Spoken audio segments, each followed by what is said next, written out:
Erwin Tulfo, umaming naging undocumented immigrant sa United States of America ng 10 taon?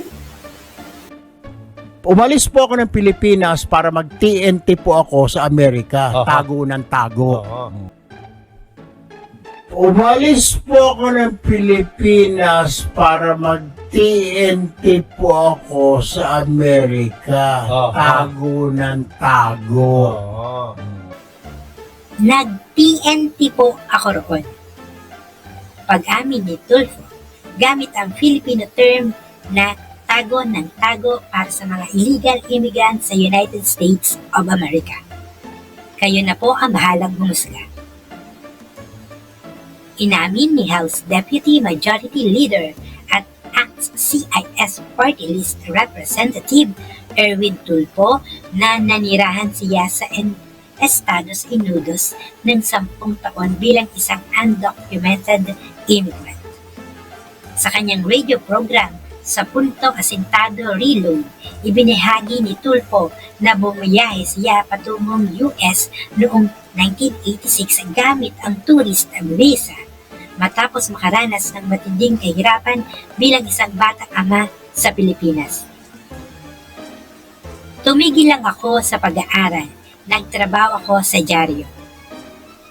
Yan ang kwento ni Tulfo at inalila kung paano siya nangutang sa mga kasamahan upang matustusan ang gastos sa panganganak ng kanyang panganay.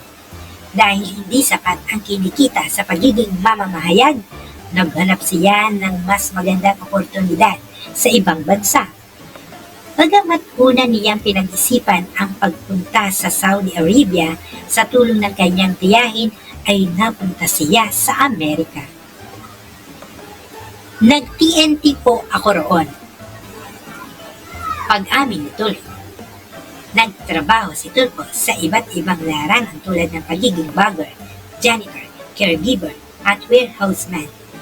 Gumamit siya ng peking dokumento upang makahanap ng trabaho, isang karaniwang gawain ng mga undocumented immigrants noong panahon iyon.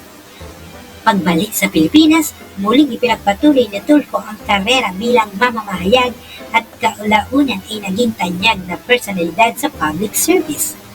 Sa harap ng mga batikos ukol sa kanyang eligibility bilang opisyal ng gobyerno, giniit niya na wala siyang pagsisisi sa kanyang naging desisyon na aniya'y ginawa para sa kanyang pamilya.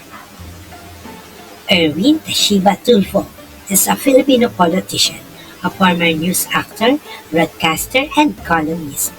He currently serves as a representative for ACT-CIS.